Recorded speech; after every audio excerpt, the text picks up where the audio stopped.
लेकिन आपने सब हिंदुरा बाड़ी থেকে বেরিয়েছে না टीका वाला लोग। शुभेंदु जी, आपने आरोप लगाया है कि सिलिकॉन का इस्तेमाल किया जा रहा है। क्या? कल आपने आरोप लगाया है कि बहुत सारे लोग अपनी उंगलियों में सिलिकॉन, वो 750 परचेज किया था देवोलीना विश्वास बोल के काउंसिलर, हाँ, उसको पकड़ लिया गया है, जो करना है कर लिया। 3,810 बूथ स्लिप भी डिस्ट्रीब्यूशन नहीं हुआ, वो भी हम लोग कर लिया, सब कर लिया। प्रेसिडेंसी का रिजल्ट कैसा रहने वाला है शुभेंदु जी? प्रेसिडेंसी अभी बोलना ठीक नहीं है, अभी तो रिक्वेस्ट करूंगा ज्यादा से ज्यादा वोटिंग करें। आपको लगता है कि पिछले नहीं, कोलकाता में पिछले कोई चुनाव में जिस तरीके से वोटर नहीं सुबह सुबह निकला था, इस बार अभी से जो हो रहा है, मेरा पूरा उम्मीद है पहले 2 घंटा में 20% के आसपास পোলিং हो जाएगा। बहुत बड़ा लंबा लाइन लग गया।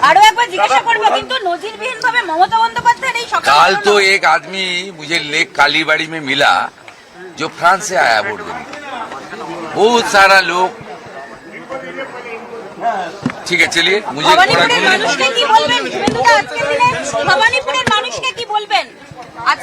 খুব বিপুল সংখ্যায় ভোট দিন, নিজের ভোট নিজে দিন। অনেকগুলো ভোটের থেকে এবারের ভোট অন্যরকম, আপনারা দেখে নিয়েছেন। গতকাল কোথাও টু শব্দ করতে পারেননি, কোথাও এইসব রাস্তায় কেউ ঢুকতে পারত না, জমায়েত করে রাখতো, ভয় দেখাতো, বাইক বাহিনীর দাপাদাপি থাকতো, রেডিমেড লোকজনকে নিয়ে ফিল্ড ওয়ার্ড ইউজ করতো, গোটা ফাঁকা শুনশান। এই গণতন্ত্রের এই মহোৎসব, ইলেকশন কমিশন পরিবেশ পাল্টে দিয়েছে। সবাই ভোটদান করুন। আমি নিশ্চিত আমি বজরংবলীর আশীর্বাদ নিয়ে নিলাম। মমতা বন্দ্যোপাধ্যায়ের পরাজয়।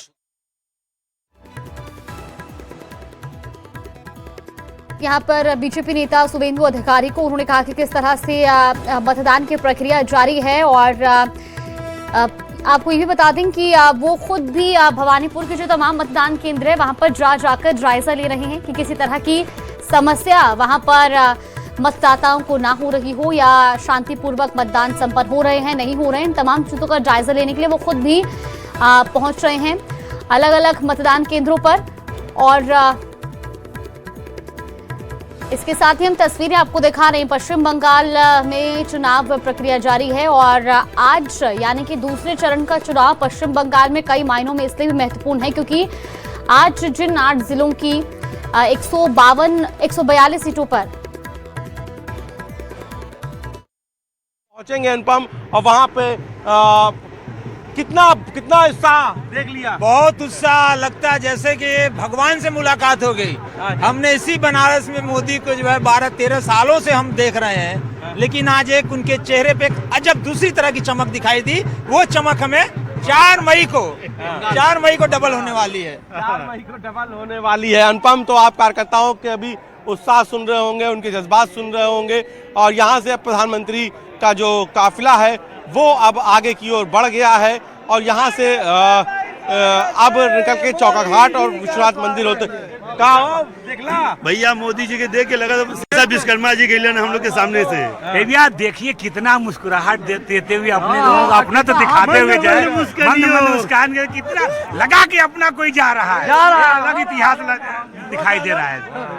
तो मन खुश होगा एकदम बम बम।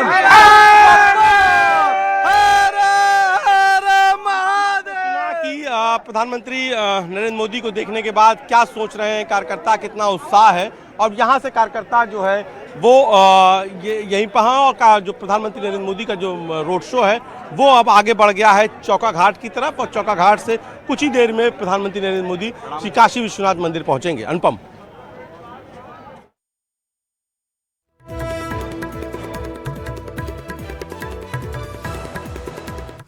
और चलिए खबरों में आगे बढ़ते हैं। देखिए, बिहार में नई सरकार के कैबिनेट विस्तार को लेकर चर्चा लगातार जारी है।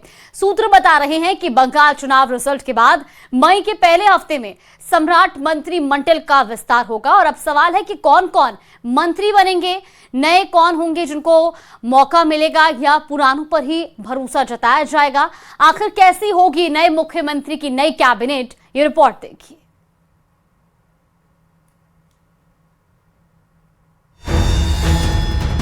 बिहार में नई सरकार के गठन और सम्राट सरकार के विश्वास मत हासिल करने के बाद जो सवाल सबसे ज्यादा सुनाई दे रहा है वो ये कि कब होगा सम्राट मंत्रिमंडल का विस्तार। वैसे कुछ दिनों पहले तक ये चर्चा थी कि इस महीने की आखिर में मंत्रिमंडल का विस्तार कर लिया जाएगा, लेकिन सम्राट कैबिनेट की दूसरी बैठक 29 अप्रैल को है और बीजेपी के कई विधायक पश्चिम बंगाल चुनाव में प्रचार करने गए हैं। इस वजह से इस महीने कैबिनेट विस्तार संभव नहीं लगता। सूत्र बताते हैं कि बंगाल चुनाव रिजल्ट के बाद मई के पहले हफ्ते में सम्राट मंत्रिमंडल का विस्तार होगा। अब सवाल है कि जब मंत्रिमंडल का विस्तार होगा तो कौन कौन बनेंगे मंत्री, नए को मौका या पुराने पर भरोसा, आखिर कैसी होगी नए मुख्यमंत्री की नई कैबिनेट।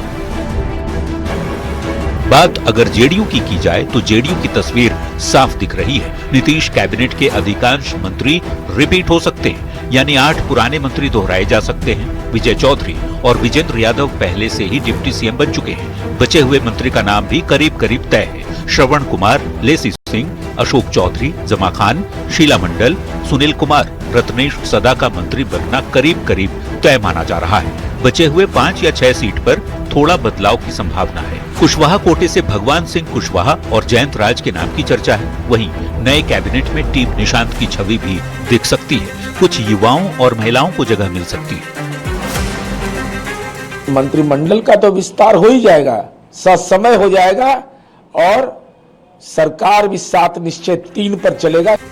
जाहिर सी बात है जेडीयू में फेरबदल की गुंजाइश कम है, लेकिन बीजेपी में बदलाव की चर्चा ज्यादा है। जातीय समीकरण के साथ साथ तेज तर्रार विधायकों को जगह मिलने की संभावना जताई जा रही है। बीजेपी का फोकस अनुभवी युवा और महिला पर हो सकता है।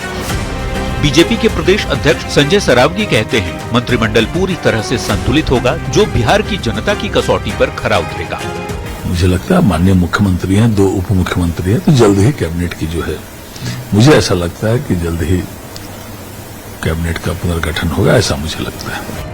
वहीं माना जा रहा है कि एनडीए के दूसरे सहयोगी अपने पुराने चेहरे पर ही भरोसा जताएंगे। आरएलएम से दीपक प्रकाश के मंत्री बनने की संभावना है।